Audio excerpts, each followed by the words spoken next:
Hello, welcome to Frank's School. Well, I'm still stuck at the end of the first semester of the fourth year. Uh, I'm going to be stuck there for probably one more day.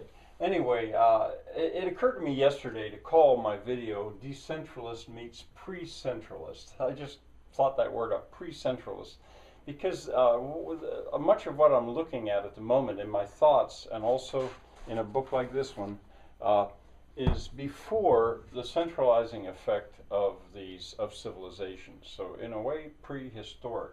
Uh, all right, and let's see. Now I want to make a correction here too. When I showed an image of in this book, what I was showing you was not Africa. It was in Brazil. It was an aerial photograph in the Brazilian jungle.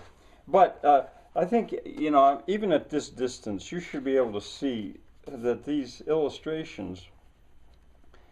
I mean, some of them are schematic, but there's four gates.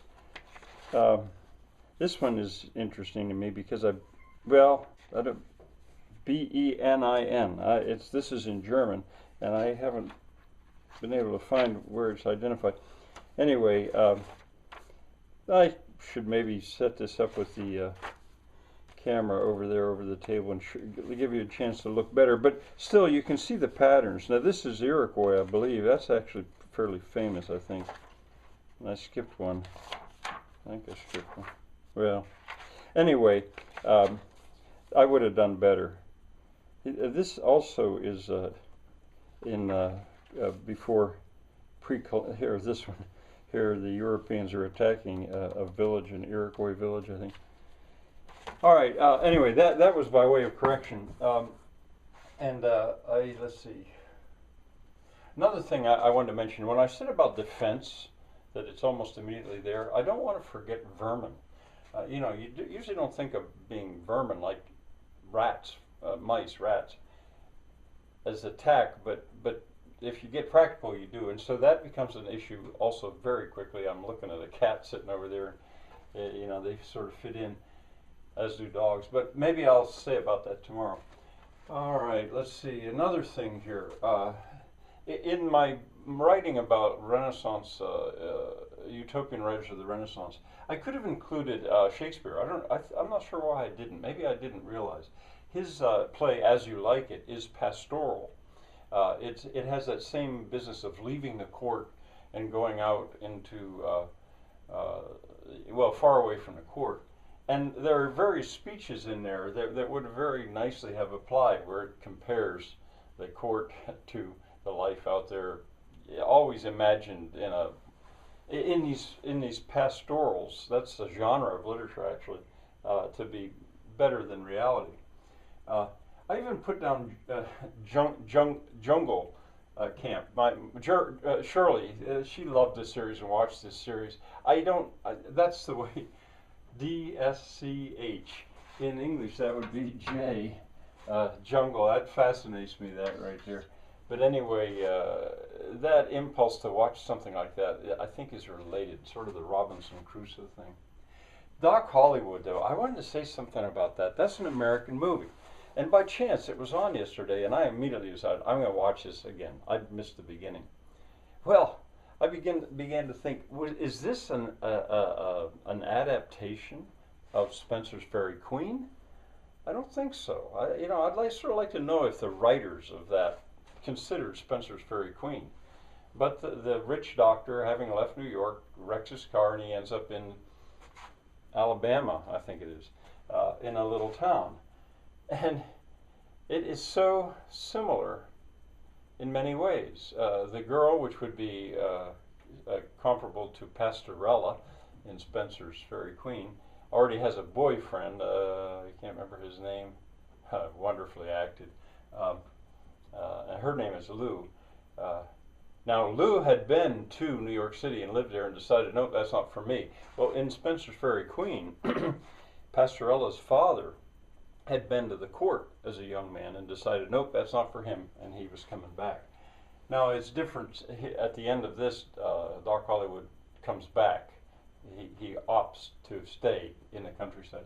Anyway, fascinating to me that would just happen. I'd watch that. All right, I got to be careful. I'll take too long here. Here is the list of craftsmen that I made when I wrote my initial study for a craftsman's colony in school back in 1970. Yeah, I think it was, in Brazil. I changed some things about it, and these are just single words. Blacksmith was also founder, cutler, coppersmith, silversmith, brazier, and tinsmith. The mechanic was also electrician and plumber. The sawyer was also lumberjack and collier, meaning making charcoal. The joiner was also a wainwright. He made wagons and carts. The housewright did nothing but that. But I used that opportunity. Well, I'll come back to this. The mason was also a stonemason. The farmer was a truck gardener, fruit grower, and grain grower. The rancher was also a cowboy, shepherd, fisherman, and butcher. Now, these were women in my mind. I mean, it wouldn't have had to be, but the weaver was also a spinner and a basket maker. The seamstress was also a tailor. Potter was also a glass blower. I should say a glazier too, probably. A cobbler was also a tanner and a harness maker. A baker was also a miller and a brewer. The nurse was also veterinarian and cook. The dairyman was also a canner, and the poultryman was also a swineherd and beekeeper.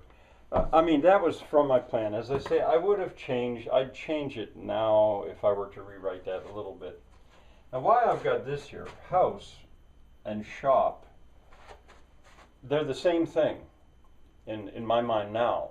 I'm not so sure what I was thinking back there. And they're less than 100 square feet. That is very small. That's 8 by 12. That's 96 square feet.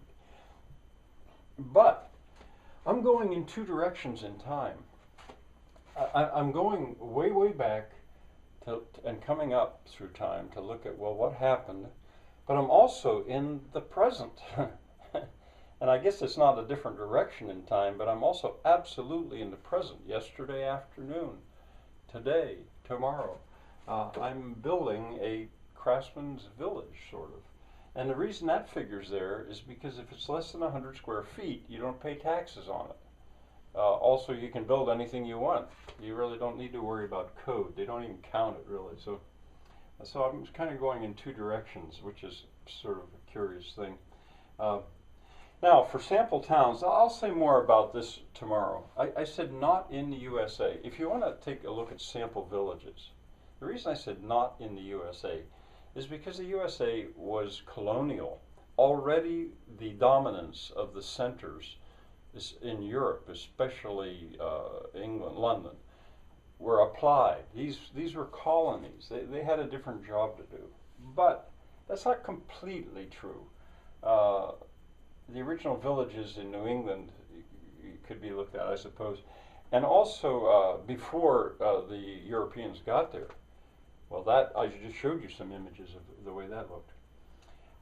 The African plains, they're flat. They're a little bit, remember, I've been talking flat so far. The Brazilian jungle, sort of the same thing, and you saw them. And then it occurred to me the Netherlands and that whole area of Northern Europe. Just think of the Netherlands before it was drained. Where currently there are cities, large cities, that was a slightly higher spot. And around it was all wet. And you could look at them as if you wanted to see what the Precentralists did. But you've got to go before Rome implied its power, or applied its power. All right, now if you take that circle that I drew, and you add to it slope, things change dramatically. It's not going to be a pure circle anymore. And I'll certainly have more to say about that. One of the main reasons I want to go to Portugal in May is to get up into those mountains and actually see personally what was done with the very steep slopes of those mountains. If you add wind, well, that changes things too. That changes the orientation of the houses. Ultimately, the potential for power. Both of these offer a potential for power. And also a port. You got to have some way to get in there. Now, in a way, you could say, well, everybody can go in. You just your back doors into the croft, and the crofts into the fields. But that's hard to defend. Then everybody has to do their own defense. If you're going to have a defensive wall, then you're going to have, you can limit the number of ports or gates. And if you introduce to this foreign trade, well, if you build it on maybe I should say that for tomorrow. I'll just say, now if you build this on a river, here goes a river, so it's on the side of a river, or the edge of the sea, a port, that changes its configuration. And salt, if nothing else, there was something that had to be true. That unless you had a local supply of salt, that becomes very, very important in terms of foreign trade, as do all kinds of other things. All right, what am I skipping? I think that's probably enough for now. Maybe tomorrow, maybe I can finally finish and get on with the second semester.